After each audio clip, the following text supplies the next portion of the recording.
Good morning, dear students. We again begin with the chapter at page number 72. In the previous class, we read about that the difference in the society which a new teacher created, plus the science teacher Shiva Subramaniam Iyer and his positivity of his togetherness, and he wants Kalam to become something highly developed in the society. So now begin with the paragraph number 9.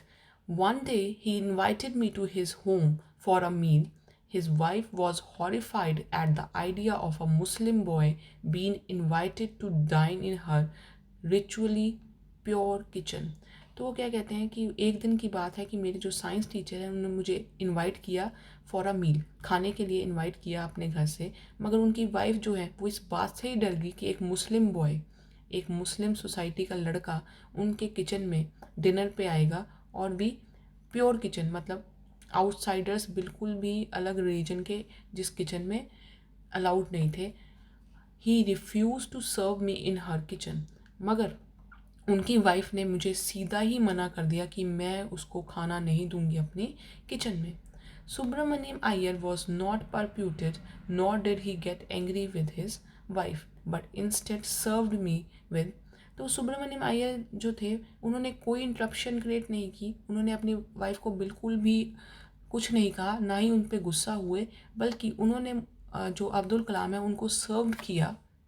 तो वो कहते हैं कि उनके sir ने he served his meal is by his own hands and sat down beside me to eat his meal. तो उन्होंने अपने हाथों से अब्दुल कलाम को खाना परोसा और उनके साथ ही पीछे बैठ गए. His wife watched us from behind the kitchen door and I wondered whether she had observed any difference in the way I ate rice, drank water or cleaned the floor after the meal.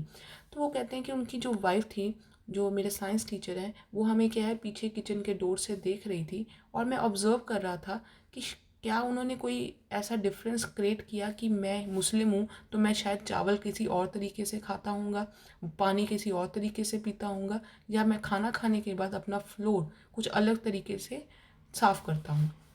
When I was leaving his house, Shiva Subramaniam Iyer invited me to join his house, invited to join him for dinner again the next weekend. तो कहते जब मैं वो घर छोड़कर जाने लगा था, जब मैं वहाँ से जाने लगा था, तो मेरे जो साइंस टीचर हैं उन्होंने मुझे फिर दोबारा खाने पे इनवाइट किया और बोला कि अब तुम नेक्स्ट वीकेंड फिर आओगे डिनर पे.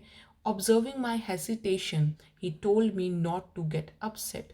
तो ऑब्वियस है जब अब्दुल कलाम को इतना अच्छा सपोर्ट नहीं मिला था फर्स्ट डे पे, तो वो हेजिटेट कर रहे थे कि मैं आऊँ, हिचकिचा रहे थे कि मैं आऊँ या ना आऊँ.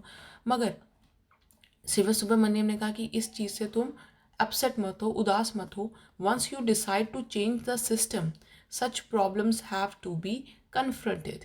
तो उन्होंने कहा कि जब तुमने सोच ही लिया कि तुमने ये सब चीज़ें चेंज करनी है, तुम्हें सोसाइटी में इक्वलिटी लानी है, तुमने ये हिंदूज़ और मुस्लिम्स का चीज़ें छोड़नी है, तो ऐसी चीज़ें आती रहेंगी, तुम्हें हर टाइम ऐसी चीज़ें मिलती रहेंगी, तुम्हें इससे ओवरकम होना है. So, when I visited his house the next week, Shiva Subramaniam Iyer's wife took me inside her kitchen and served me food with her own hands. तो वो कहते हैं जब मैं नेक्स्ट वीक फिर दोबारा डिनर पे गया, तो जो शिवा सुब्रमण्यम अयर्स की वाइफ थी, तो उन्होंने मुझे अपनी किचन में ही बिठाकर खाना खिलाया और अपने हाथों से मेरे को खाना सर्व किया, मुझे खाना दिया. Then the Second World War was over and India's freedom was imminent.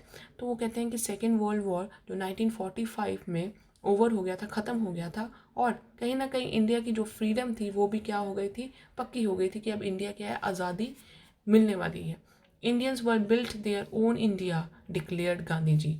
तो गांधी जी ने एक स्लोगन डिक्लेयर किया कि जो इंडियंस हैं, जो यहाँ के लोग हैं, वो अपने तरीके से इंडिया को बना सकते हैं. The whole country was filled with an unprecedented optimism. तो हर पूरी कंट्री में एक ऑप्टिमिज्म, एक पॉजिटिविटी की लहर दौड़ गई कि अब क्या है, इंडिया फ्रीडम होने मिलने वाली है, स्लेवरी से छूटने लगा है. I ask my father for permission to leave Rameswaram and study at the district headquarters in Ramanathapuram. So he took a permission from his father that he can move to Ramanathapuram, जो वहाँ की मेन डिस्ट्रिक्ट, जैसे main district है रामानंथपुरम, रामेश्वरम से, छोटे island से Ramanathapuram main city में transfer हो गए। Paragraph number 11, page number 74. He told me as if thinking aloud, Abul, I know you, you have to go away to grow. तो जैसे उन्होंने अपने पापा से परमिशन ली कि वो रामानंथपुरम चले जाएं, तो उन्होंने कहा कि मैं जानता हूँ अब्दुल, तुम्हें बहुत दूर तक जाना है और तुम्हें ग्रो करने के लिए, तुम्हें आगे बढ़ने के लिए यहाँ से जाना बहुत ज़रूरी है। Does the seagull not fly across the sun alone and without a nest? तो वो कहते हैं क्या जो सीगल है, जो समुद्री, जिसे समुद्री बर्ड कहते हैं, वो अकेले दूर तक नहीं उड़ता, अकेले किसी कंपनी के बिना, और उसके पास तो अपना घोंसला भी नहीं होता।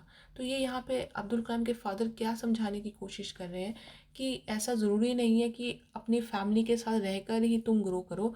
कई बार हमें अपने लिए, अपनी फैमिली के लिए या अपने इंडिया के लिए, अपने पीपल के लिए ग्रो करने के लिए घर से दूर जाना बहुत ज़्यादा ज़रूरी होता है। He quoted Kahlil Gibran to my hesitant mother. तो उन्होंने ये बात किसको बोली? अपने, उनकी मदर को, जो बहुत हेजिटेट कर रही थी, बहुत हिचकिचा रही थी कि वो अपने बेटे को बाहर भेजे या ना भेजे। और ये खालिल गिब्रन क्या है? एक मुस्लिम पोइट है जो बहुत अच्छी अच्छी पोइट्री लिखते हैं या बुक्स लिखते हैं। उनकी एक, उन्होंने कोट को बोला, your children are not your own children. तो वो कहते हैं कि तुम्हारे बच्चे सिर्फ तुम्हारे बच्चे नहीं हैं, they are the sons and the daughters of life's longing for itself. वो अपने बच्चे भी हैं, वो अपने बारे में भी सोच सकते हैं, अपनी लाइफ को बेटर करने के लिए, अपने लाइफ को बहुत दूर तक ले जाने के लिए कई बार हमें ऐसे डिसीजंस लेने पड़ते हैं। They come through you but not from you. तो वो कहते हैं कि हम उन्हें पैदा ज़रूर करते हैं मगर सिर्फ हमारे अपने लिए नहीं करते।